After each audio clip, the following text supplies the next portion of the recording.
Imagine this. You wake up each morning to the soft chime of your alarm, sunlight filtering through blinds arranged just so. Your coffee is brewed precisely to your taste. Your schedule is a symphony of productivity, and your social media feed overflows with curated smiles, yours included. You've mastered the art of the good life, but somewhere beneath the surface, a quiet unease gnaws. It's there when you force a laugh at a joke that doesn't land, when you scroll past another acquaintance's perfect milestone, when you lie awake wondering why the weight of your own happiness feels so heavy. What if the pursuit of happiness isn't a liberation, but a cage? Consider the paradox. In a world obsessed with positivity, depression rates climb. Self-help gurus promise bliss if you just choose joy, yet anxiety tightens its grip. You've been told to manifest your desires, to vibe higher, to outrun sadness with gratitude journals and dopamine hits. But what if this relentless chase, this demand to be happy, is the very thing draining life of its meaning? What if your insistence on light has left you blind to the shadows that give depth to existence? Picture the child who's punished for crying. Stop being dramatic, they're told. Look on the bright side. Over time, they learn to swallow tears, to plaster on a smile. By adulthood, the act is seamless, but so is the emptiness. You've become a performer in your own life, scripting emotions to match an audience's expectations. And when the curtain falls, when you're alone with the quiet, the dissonance roars. The cost? A numbing detachment, a hunger for something real, even if real hurts. Why do we fear sadness more than we crave truth? Society sells happiness as a commodity. Buy this product, follow this influencer, adopt this mindset, and euphoria awaits. But commodities can be hoarded, weaponized, turned into hierarchies. The unhappy become failures, the melancholic outcasts. You police your own emotions, terrified to admit that sometimes life feels like a treadmill of hollow victories. You laugh louder, post more, chase harder, all while the question lingers, what's the point? And here's the cruelest twist. The more you deny darkness, the more it festers. Like a phantom limb, the absence of pain becomes its own agony. You've scrubbed your life of grief only to find joy feels synthetic, flat. You crave friction, risk, meaning, but meaning requires stakes. It demands the possibility of loss. Yet, you've been conditioned to avoid loss at all costs. What if suffering isn't the enemy but the teacher? Think of the artist who paints only in bright colors, refusing the contrast of shadows. The canvas becomes a blur of sameness. Or the musician who bands minor chords, leaving melodies saccharine and forgettable. Life, too, needs its minor keys. Without them, happiness becomes a cacophony of forced grins and shallow breaths. You've been sold a lie that happiness is a destination. But what if it's a language? One you've been speaking all wrong? The answer doesn't lie in rejecting joy. It lies in questioning why you're so desperate to cling to it. Why you've turned your inner world into a dictatorship of positivity, silencing every dissenting emotion. The cost is subtle, but profound. A life lived in half-truths, where authenticity is sacrificed at the altar of palatability. But what if you could stop running? What if the key to true happiness isn't chasing it, but releasing the grip of its illusion? The journey begins where the script ends. It starts in the silence between forced laughs, in the courage to ask, what happens if I stop pretending? You felt it, the suffocation of positive thinking. the way self-help mantras flatten complex emotions into simplistic formulas. Choose joy, they command, as if despair is a choice left unmade. But what if your pain isn't a glitch in your wiring, but a feature of your humanity? What if the problem isn't you, but the script you've inherited? Let's dissect the lie. Modern psychology whispers a dangerous half-truth. Happiness is a skill to be mastered. But Carl Jung, that cartographer of the soul, warned of the shadow, the parts of ourselves we exile to appear whole. When you banish sadness, anger, or grief, you don't eradicate them. You bury them alive. They fester, morph into anxiety, or erupt in unexpected ways. The shadow always returns, yet society insists. Smile harder, post the highlight reel, bury the rot. Consider Schopenhauer's bleak diagnosis.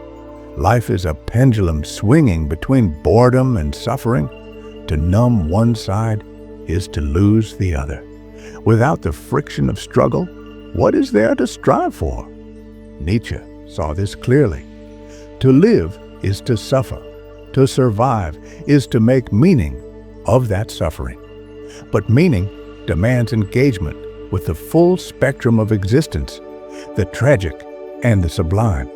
Strip away the tragic, and survival becomes a hollow act. Now zoom out. The 20th century birthed a new religion, consumerism. Aldous Huxley's Brave New World prophesied a society numbed by pleasure where everyone's happy now masks a dystopia of emotional bankruptcy. Sound familiar? Social media, dopamine-driven algorithms, and the cult of good vibes only have weaponized happiness. You're not just selling products anymore, you're selling salvation. Buy this serum, take this trip, adopt this mindset, and transcend the messiness of being human. But here's the trap. When happiness becomes a moral obligation, unhappiness becomes a personal failure. Jean-Paul Sartre argued that humans are condemned to be free, burdened by the weight of creating meaning in an indifferent universe. Yet today, that weight is outsourced. Instead of confronting existential voids, you're told to fill them with affirmations, luxury, and likes. The result? A generation drowning in existential debt, forever chasing a high that dulls the very faculties needed to feel alive. Even Viktor Frankl, survivor of Auschwitz and apostle of meaning, warned against the existential vacuum, a void created when life struggles are stripped of purpose. In concentration camps, he saw men lose their will to live not from pain, but from the absence of meaning. Today, your struggles are sanitized, reframed as obstacles to happiness. You're encouraged to bypass grief, to manifest your way past loss. But in doing so, you forfeit the raw material of transformation. The roots dig deeper. The Enlightenment's legacy, reason over emotion, progress over stasis, birthed a culture obsessed with control. Feelings became problems to solve, not truths to honor. Now, neuroscience confirms the cost. Suppressing emotions doesn't erase them. It fractures the psyche, like a river, dammed until it floods. Your brain, wired for survival, equates emotional suppression with threat, triggering chronic stress. You're not just unhappy, you're exhausted. And yet, the machine grinds on. Pharmaceutical companies profit from pathologizing sadness. Influencers monetize your insecurities. Capitalism thrives when you're too distracted by the pursuit of happiness to question its terms. The system doesn't want you whole, it wants you hungry. But here's the paradox. The more you pathologize pain, the more you orphan joy. A forced smile is a stillborn emotion. True joy isn't the absence of darkness, but the light that emerges from wrestling with it.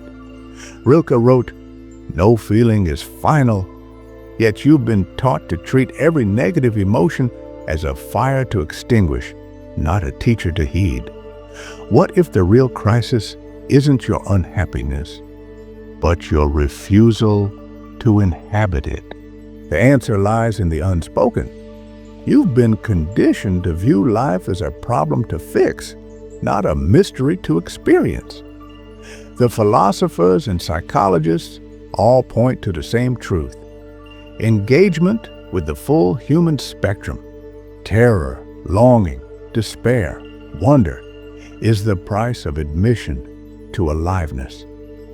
But you've been sold an eviction notice for every emotion that doesn't sparkle. The stakes are higher than you realize. What you've dismissed as negative might be the compass guiding you toward what matters. The next section will reveal how this hidden script shapes not just your mind, but the world around you, and why escaping it requires a rebellion deeper than you've imagined. You're standing in a hall of mirrors, each reflection a distorted version of yourself. One shows the entrepreneur who's crushing it, another the partner who's so blessed, the third the friend who's living their best life. But the real you, the one who rages, doubts, aches, has been airbrushed into oblivion. This is the first consequence. The self becomes a fiction. The brain, that cunning survivalist, adapts. It learns to prioritize socially acceptable emotions, sidelining the inconvenient ones. Neuroscientists call this emotional suppression, a cognitive tax levied on the psyche. Every time you stifle a sob, force a grin, or dismiss unease, your prefrontal cortex wages war on the amygdala. The cost? Chronic stress, cortisol flooding your veins, a nervous system perpetually on red alert. You're not just tired, you're eroding, but the consequences spiral further. Consider the Dunning-Kruger effect of emotional health. The more you believe you've mastered happiness, the less self-aware you become. You mistake performative joy for genuine connection, mistaken likes for love. Relationships hollow out, reduced to transactional exchanges of positivity. Authenticity dies in the shadow of relatability. Now, zoom out. A society addicted to good vibes becomes a culture of emotional illiteracy. Children are taught to calm down instead of being guided through discomfort. Adults medicate grief with retail therapy or endless scrolling. Collective trauma goes unprocessed, buried under hashtags and platitudes. The result? A pandemic of loneliness, masked by the illusion of hyperconnection. Huxley's Soma, the drug that numbed citizens into contentment, is no longer fiction. It's the algorithmic feed that spoon-feeds you dopamine. The self-help gurus who gaslight you into gratitude. The corporate slogans urging you to find your bliss. Like Soma, these tools promise relief, but deliver dependence. You become a passive consumer of emotions, outsourcing your inner life to systems that profit from your disconnection. Here's the most insidious twist. The suppression of negative emotions doesn't just harm you, it weaponizes them. Unprocessed anger curdles into resentment. Untended grief metastasizes into bitterness. Sociologist Arlie Hochschild coined the term emotional labor to describe the toll of managing feelings for others' comfort. Now, that labor has been industrialized. You're expected to be a thermostat, regulating your emotions to keep the social machine running smoothly. But who pays the cost? The self, fractured and frayed. And what of creativity, that spark of the divine? The poet Rilke wrote, "Beauty is nothing but the beginning of terror." Great art, innovation, and love are born not from contentment, but from friction. Those jagged edges where light meets dark. When you exile discomfort, you sterilize the soil of human potential. The result? A culture of derivative art, empty innovation, and relationships so risk-averse they mimic oblivion. The societal mirror cracks further when individuals are conditioned to avoid pain. Collective crises go unaddressed. Climate collapse, systemic inequality, political corruption. These are deemed too negative for polite conversation. Activists are branded alarmists, their urgency dismissed as pessimism. Meanwhile, the world burns, and the masses soothe themselves with affirmations. Everything happens for a reason. It'll all work out. But reality is not a self-help book. The final unseen cost is existential. The more you deny your shadows, the less you recognize yourself. You become a stranger in your own skin, haunted by the ghost of who you might have been. The Danish philosopher Kierkegaard called this the sickness unto death, a despair so profound it's no longer felt. You're not depressed, you're disconnected. Yet here's the paradox. The very act of confronting these consequences is the first step toward liberation. The next section will guide you through the rebellion, a radical reclamation of your emotional sovereignty. But first, you must feel the weight of what's been lost. The mirrors are cracking. Are you ready to step through? The first act of rebellion is subtle. Stop running, not with your feet, but with your mind. Let the weight of the unseen consequences, the fractured self, the numbed creativity, the sterilized relationships, press down until it becomes fuel. Viktor Frankl wrote that when we can no longer change a situation, we are challenged to change ourselves. But what if the situation is the self? What if liberation requires dismantling the very construct of who you've been told to be? Begin by interrogating the script. When you feel sadness, don't ask, "How do I fix this?" Ask, "What is this trying to teach me?" When anxiety hums beneath your skin, don't reach for a distraction. Lean into the question, "What boundary have I refused to honor?" The Stoics practice premeditatio malorum, visualizing worst-case scenarios to rob fear of its power. Your task is similar. Confront the emotions you've exiled, not to wallow, but to reclaim their wisdom. History's rebels understood this. The Greek tragedians staged suffering not as a flaw, but as a mirror. Shakespeare's Hamlet raged against performative grief. Seems, madam? Nay, it is. I know not, seems. The Romantics lionized melancholy as a gateway to transcendence. Even Nietzsche's Übermensch, a figure of radical self-creation, demanded embracing chaos to forge meaning. These were not calls to despair, but to depth. Your rebellion begins with a single, defiant act. Feel it all. Let the tears come in the grocery store checkout line. Sit with the anger that rises when someone dismisses you. Write the unsent letter to the ghost of an old wound. This isn't indulgence, it's alchemy. Jung wrote, "One does not become enlightened by imagining figures of light, but by making the darkness conscious." Every suppressed emotion is a buried key. Dig. Next, dismantle the metrics. Happiness culture reduces life to a scoreboard. Promotions, followers, milestones. But the philosopher John Stuart Mill warned, "Ask yourself whether you are happy, and you cease to be so." Shift your focus from states to processes. Instead of chasing joy, cultivate curiosity. Ask, what does this moment require of me? Sometimes it's laughter, sometimes it's a scream. The poet Rainer Maria Rilke urged, "Let everything happen to you, beauty and terror. Just keep going, no feeling is final." This is the rebel's mantra. When you stop judging emotions as good or bad, you stop being a hostage to them. Buddhist teacher Pema Chodron calls this the wisdom of insecurity, leaning into groundlessness, finding freedom in uncertainty.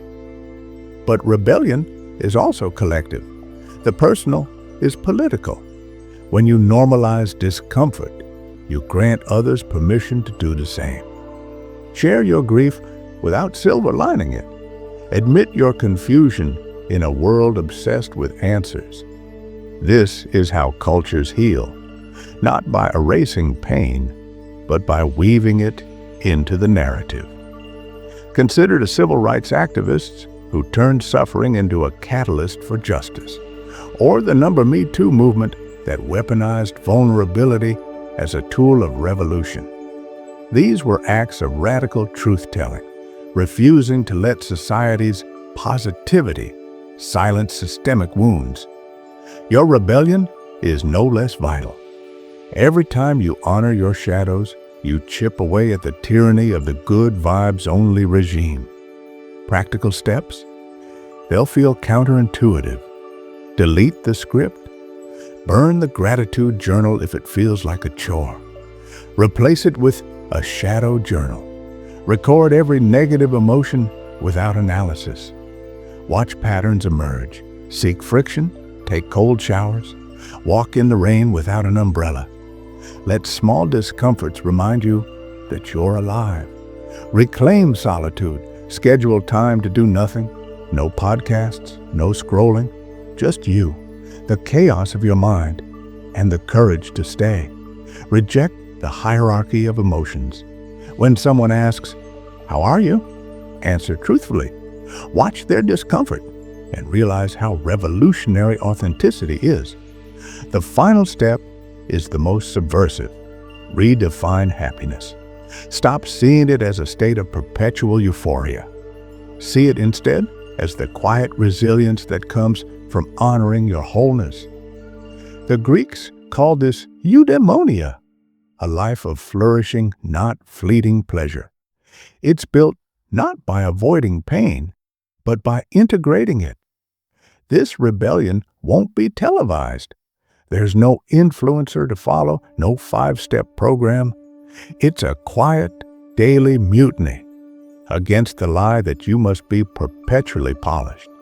Some days, it's simply choosing not to apologize for your humanity. But remember, every revolution begins with a crack in the system. The cracks are already here, in your unspoken grief, your stifled rage, your longing for something more. The next section will reveal the ultimate truth waiting on the other side of these cracks. Are you ready to stop fixing and start seeing? You've journeyed through the looking glass. You've seen the cracks in the mirror, felt the weight of the chains, and glimpsed the rebellion.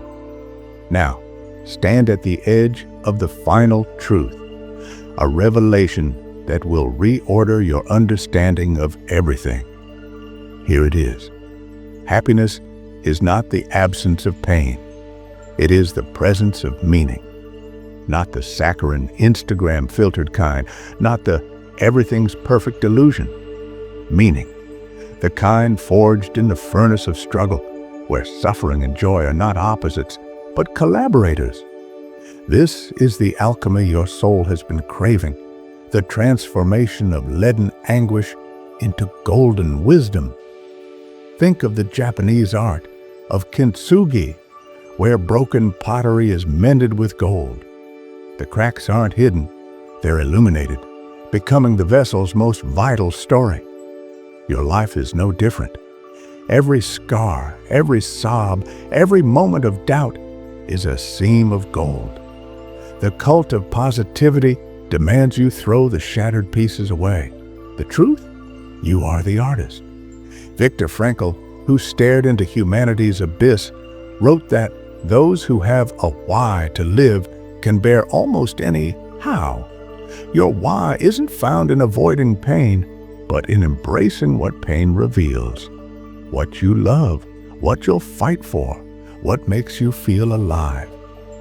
The mother who weeps at her child's birth isn't happier than she was before. She's more awake. The activist who mourns the world's fractures isn't less evolved. They're more engaged. This is the paradigm shift. Suffering and joy are not enemies, but kin. The Buddhists call this the middle way, rejecting extremes of aversion and attachment.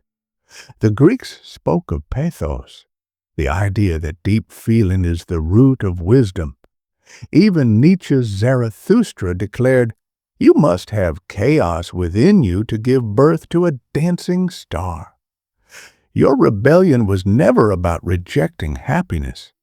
It was about rejecting the lie that happiness requires anesthesia. Consider the cosmic joke. The universe is not here to comfort you. It's here to confront you. Every setback, every heartbreak, every existential pang is the universe asking, "Do you want to play?" The game isn't winning or losing. It's the act of playing with your whole heart, even when the rules are absurd. This is the final rebellion, to stop seeing life as a problem to solve and start seeing it as a poem to inhabit. A poem where grief is the rhythm, love the refrain, and meaning the melody that outlives the singer. But here's the catch. You can't find meaning. You must forge it. The philosopher Albert Camus, staring into the void of absurdity, concluded that the only philosophical question is suicide, whether to live or not. His answer? Revolt. Create art. Love fiercely. Find humor in the gallows. The struggle itself, he wrote, is enough to fill a man's heart. Your task is similar. Every time you choose curiosity over numbness, every time you let a tear fall without shame, every time you say, "I don't know," instead of faking certainty, you're casting a vote for a richer, wilder existence. The ultimate truth is this: you are not here to be happy. You're here to be real. Happiness, as the world defines it, is a sideshow, a distraction.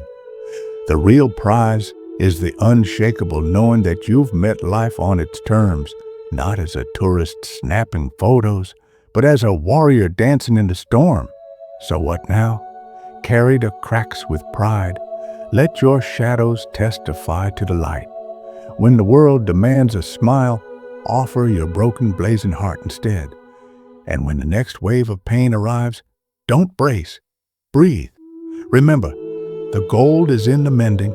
The screen fades. The alarm clock buzzes. You rise, not to perform, but to participate. The script is dead. The rebellion is alive. What will you do with the rest of your unsanitized, unfiltered, unforgivable life?